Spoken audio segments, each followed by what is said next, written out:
but that's because Yeah, because AirPods. yeah, well, that was the thing. Like, ironically, like the company that bought them wanted to fuck them over. It was the you kill your competition. Like, we're Yeah, gonna kill yeah. Pride. We're gonna kill Strike Force. The UFC is gonna be the only thing that exists. And as a sound nerd, I can tell y'all, go with Bose over both of those. Over both of those companies, go with Bose. Those are the best sounding headphones you can buy. But yeah, I mean, that again, like he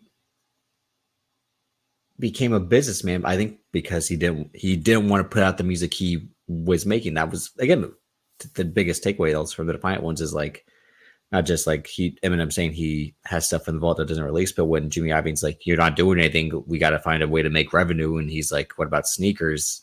And Dre's like, "No, what about speakers?" That's something I know, and it's like he's a guy who because you have to.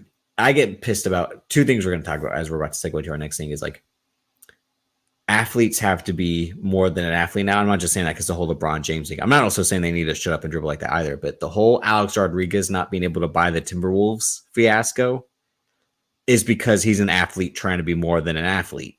Like you're not a billionaire, my guy, who can just buy a team. You had to have a payment plan to buy this team, and you couldn't even come through with that.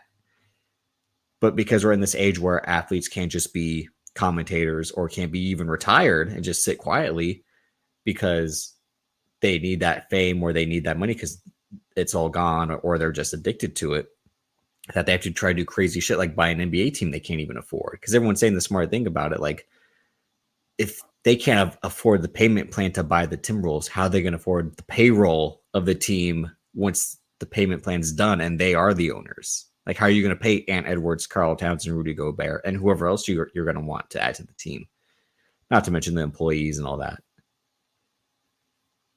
Yeah, he tried to It's buy that team years ago when the revenue was low. Now it's yeah. like that stock is going up just because you got Kevin Garnett tried to get it. That was old him and Glenn Taylor, the final, the straw that broke the camel's back when Kevin Garnett came back that final retirement season. Thought like I'm gonna get a piece of this someday because he knows the value of this is going to go up. And Glenn Taylor's like, "Fuck you, no, you aren't." Like, if I'm going to sell this yeah, team, I'm going to reap all the profits of it. and now it's over just because you got the face of the NBA bringing in